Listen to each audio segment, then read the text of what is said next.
Ah, there we go. Hi there. Good afternoon, everyone. And it is about 20 past 2 here on the East Coast, anyway, Eastern Standard Time here on Cinco de Mayo, May 5th, 2022. And welcome to part 1 of our little Cinco de Mayo show here. Yes, I know I didn't exactly plan this part or announce this part in advance. It's largely because we are just doing some prep work here. And that means we get to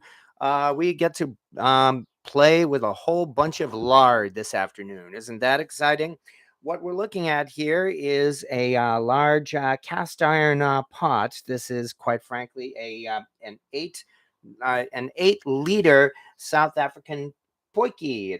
It looks like it's spelled podgy, but it's actually pronounced poiki. And I've had folks from South Africa correct me on that. So, hello, the Big John. Yes, I know it's unexpected. I got the idea. Well, if I'm doing this prep work to slow cook, might as well go live and let's have a little fun.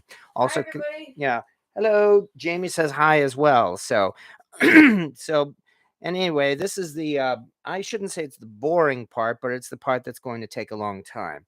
So, yes, hello to our cast iron poiki here. And I've already heated it up a little bit. We're not actually going to be heating this up extremely hot. We are heating it. In fact, I've got the oven prepped as well to just around 200 degrees or so. That's all we're going to be heating this lard to. This is not going to be for real fast, heavy deep frying. So that means we start out, well, here comes the lard. Oh boy. Oh yeah, which the recipe calls for about 4 cups of this stuff, but of course it doesn't need to be exact, although I just realized I need something to scrape this stuff out. Which means it'll have to be this, I guess. Plop. Come on. Oh yeah. This came from the fridge, so it's cold, but we will be melting it up soon enough. We're going to be doing about 4 pounds of pulled pork here. So the recipe I'm using calls for about 4 cups of lard, but it's not exact. It's not exactly rocket science we're talking about here, or baking for that matter. So this is, in fact, the first step in Mexican carnitas. And here's the thing. As I'm sure most people know, carnitas is a pretty easy recipe in that you take pulled pork, and then you fry up the pulled pork to make it nice and crispy, and then you can have tortillas and other fun things like that.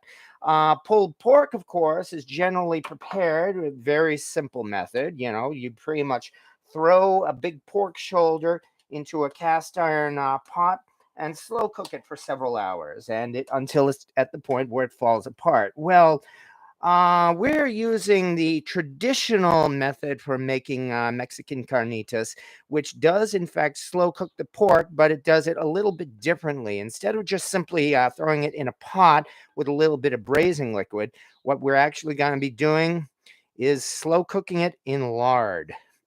In that, as you can see, I'm melting a whole bunch of lard here in this pot. Oh boy, lard. Doesn't everybody love lard? Praise the lard.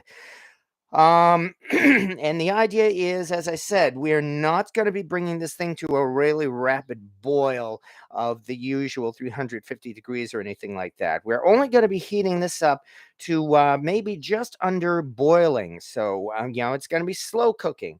And that, again, it's going to be maybe about 200 degrees or so.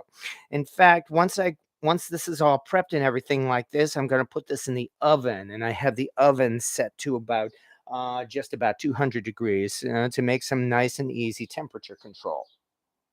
So the difference is that this is done the traditional way, but boy, does this add a whole lot more flavor to the pork. So it's definitely something that, again, I tried this out last year and I really, really enjoyed it. So I'm more than happy to do it again this year.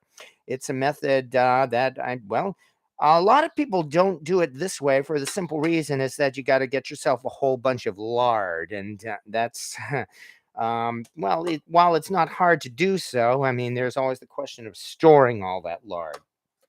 But nonetheless, I found it to be worth it.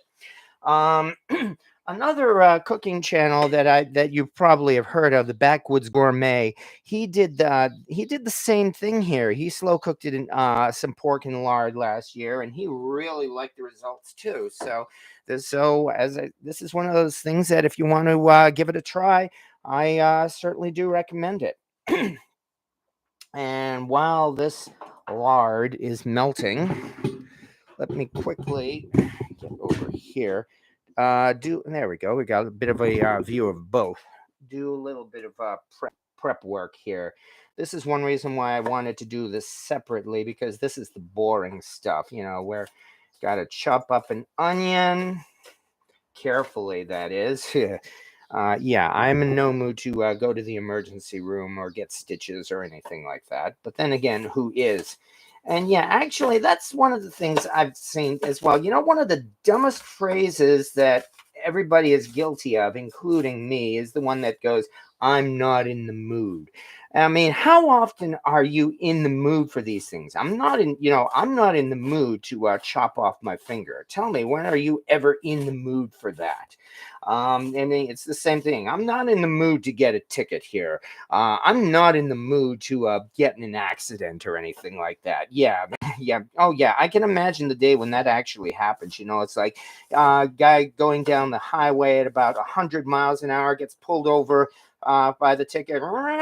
So, you were speeding. Why, yes, thank you, officer. I was really in the mood for it. I just decided, hey, I feel like getting a ticket. So thank you very much. You caught me in just the right mood for that. Yeah, so saying I'm not in the mood is really a pretty redundant statement, if you ask me. I don't even have to chop this stuff up very fine, actually. So we'll just get it nice and rough here. And once that's done, I forgot one thing. Excuse me.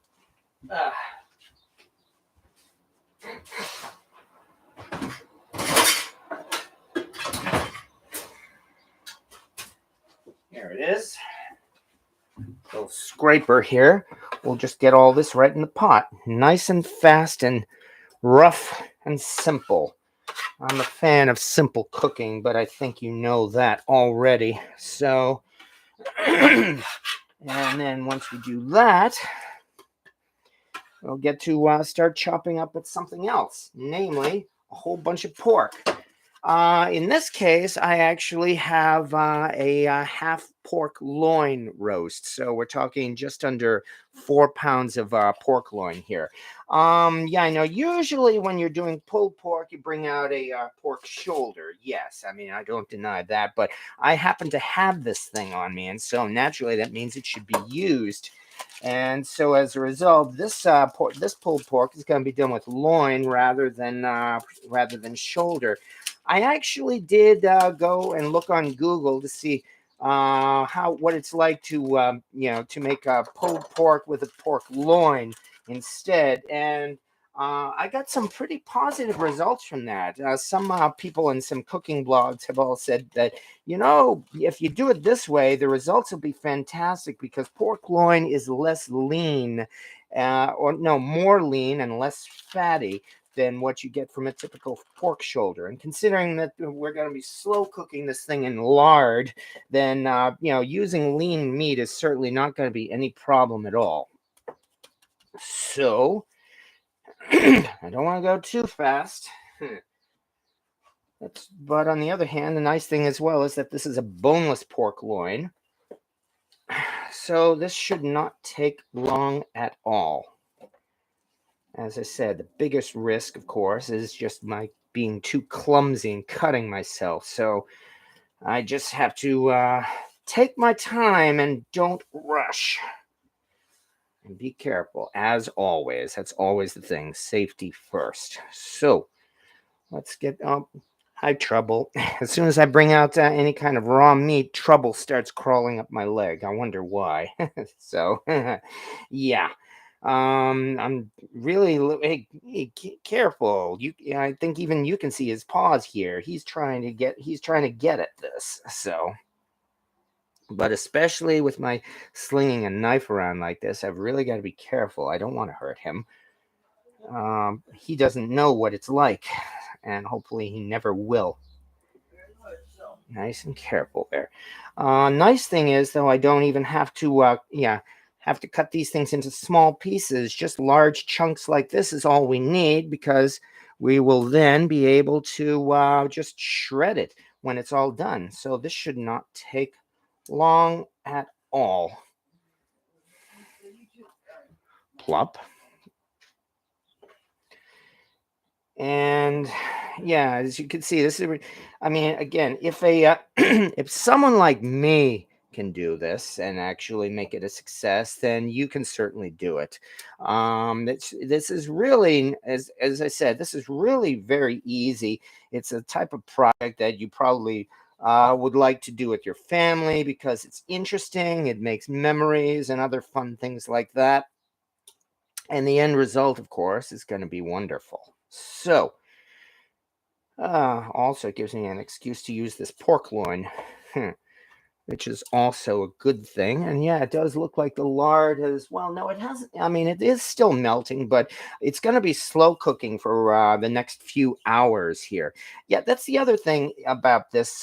This actually is going to produce our pulled pork technically a little faster than if you were to simply braise it in a pot with a little bit of braising liquid like you normally would. Typically, a big hunk of pork like this, it would take what, 5, 6 hours, I think, to actually get to the point where you can pull it apart. Apparently, when you do it this way, the method that's being used, by the way, on which I don't understand, is called confit, CONFIT, and that's a French word. So why would a Mexican dish use a Mexican process of slow cooking use a French word? I'm not exactly sure. Oh yeah, although I do know that they do confit in France as well. I mean, for instance, things like duck confit using duck fat. So maybe that's why they use the same word. I guess it's essentially the same process.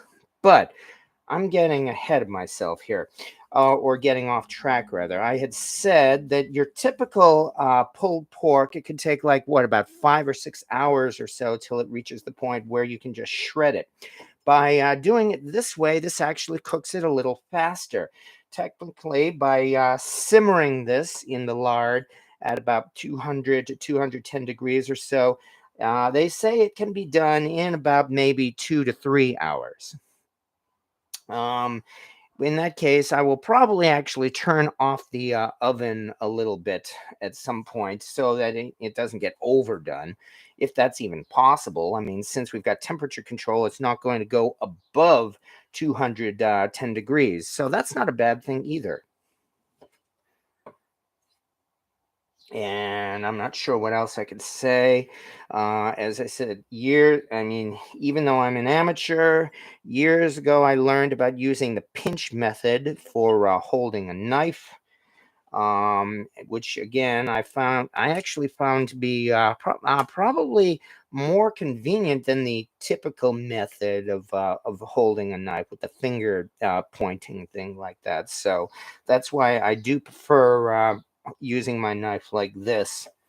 This, on the other hand, is kind of like a wider knife than some skinnier knives. This is a Sabatier carbon steel French knife. It's 10 inches.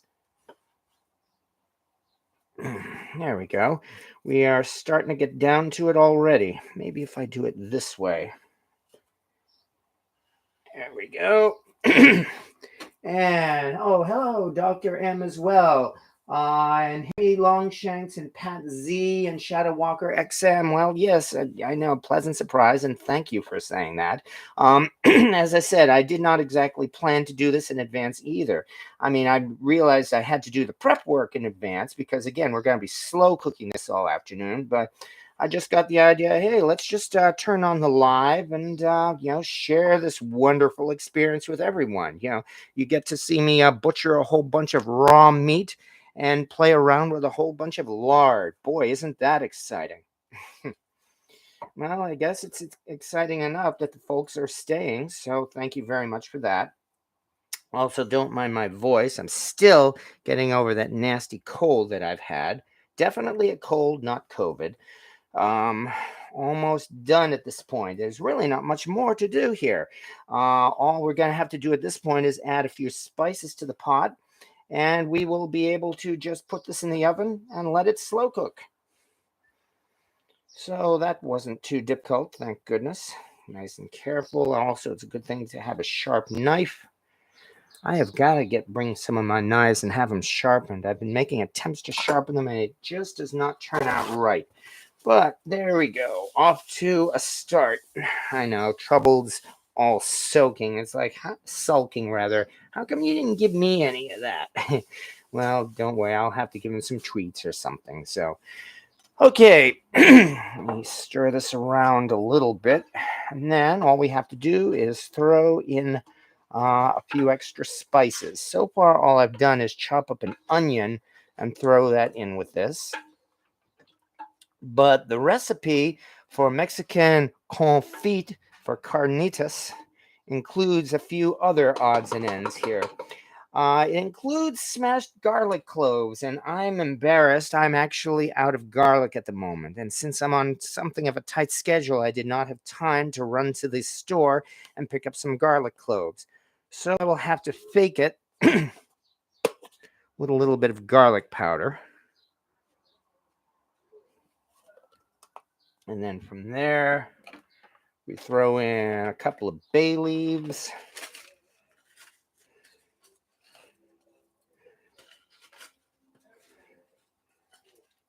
Let me move this over now, in fact. There we go. As I said, come on. There we go, at last. A couple of bay leaves. This should be more than enough. A couple of cinnamon sticks. And one other ingredient. Some of these recipes, a couple of cinnamon sticks there. Some of these recipes for the confit, this is a traditional recipe, which means that there are 1,000 different variations on it, and no ingredients are exactly right or wrong. Namely, that some of them say to put milk into this pot and mix it in with the lard. Others say to use cola, but you know what day today is? It's Cinco de Mayo, and so that means time to bring out the beer.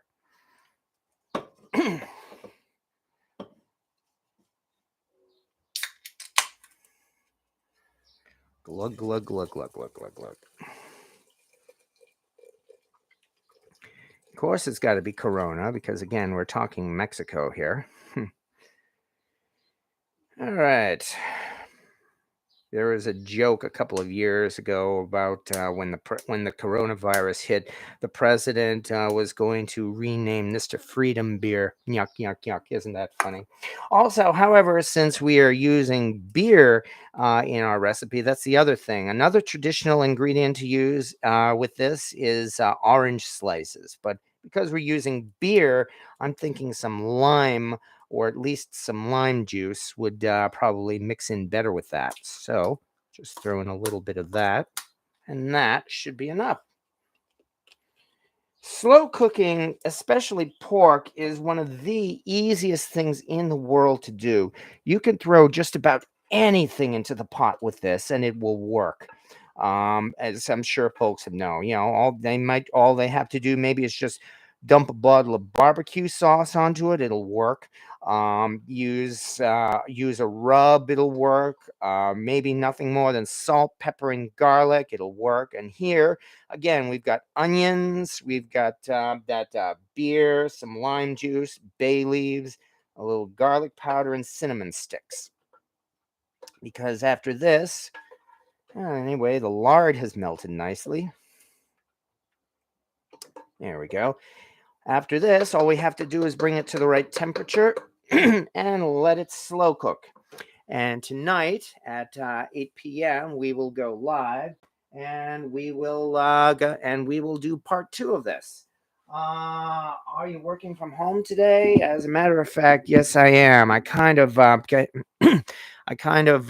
Well, I'm on my lunch hour right now, in fact, and that ends at 3 p.m. So about 20 minutes, but there's plenty of time.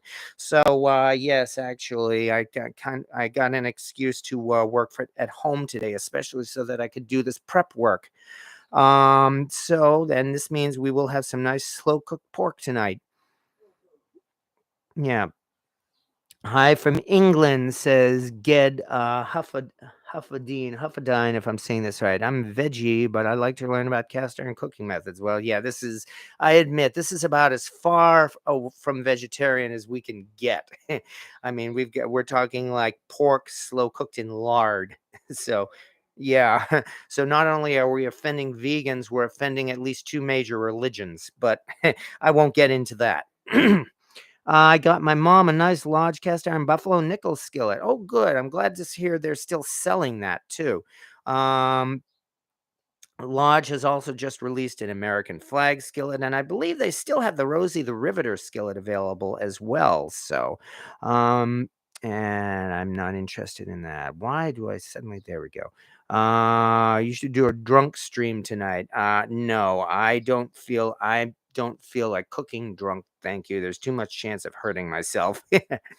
Have you found any cast iron lately? Well, it's been a pretty crazy last couple of weeks or months, actually, and I really haven't done much to do on the hunt. However, you know what next week is here in Massachusetts? The Brimfield Antique Show returns. So there's definitely going to be some opportunity occurring in about the next week or so. What do you think about large cast iron buffalo nickel skillet? What do I think about it? Well, I think I have one. I liked that design when it first came out several years ago. Originally, it was made for Cracker Barrel's series, in fact. I think it was, in fact, the first of Cracker Barrel's American series. It was something like about 2013 or 2014, I forget which. Lodge initially produced it for Cracker Barrel. And then after it sold out, like it does every year at Cracker Barrel, Lodge continued producing that skillet. And that's because, of course, the design of the Buffalo Nickel is actually based on something from the United States government, which is not copyrighted. So that means Lodge could continue producing that pan on its own without having to pay any royalties to the government or to Cracker Barrel for that matter. Every picture after that from the Cracker Barrel series has been original and thus copyrighted. But fortunately, again, Lodge has been able to produce the Buffalo Nickel for that reason. I would love to see more cast iron from Lodge with other coin designs. Way back when I was young, a lot younger, I collected coins for a while, and I learned a whole lot about vintage coins. And I would love to see a cast iron pan, for instance, with the 1804 silver dollar logo on it. That would be interesting. Um, it's on sale at Amazon, $26. Yeah, they sold it at Walmart too. So, but well, the price has gone up a little bit, but well, I guess that's to be expected. But nonetheless, there we are. Let's get this thing going, shall we? All right. As I mentioned, this is an 8 liter, or a little bit more than 9 quarts, cast iron South African poiki, and I really enjoy this pot. It's a great cooker, and yes, it does look a lot like a medieval cauldron. Let me lower the camera a little bit so that you can see it from this angle.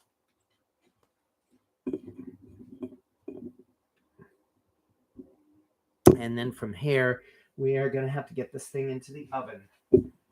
Right. Because this is only part 1. The fun part comes tonight. So, oh, darn it, I knew I forgot something. You know what happens? You tell you have cast ironitis when you open your oven and you realize you forgot to take the cast iron out of the oven. So, now I gotta get something hot, a pot holder for that.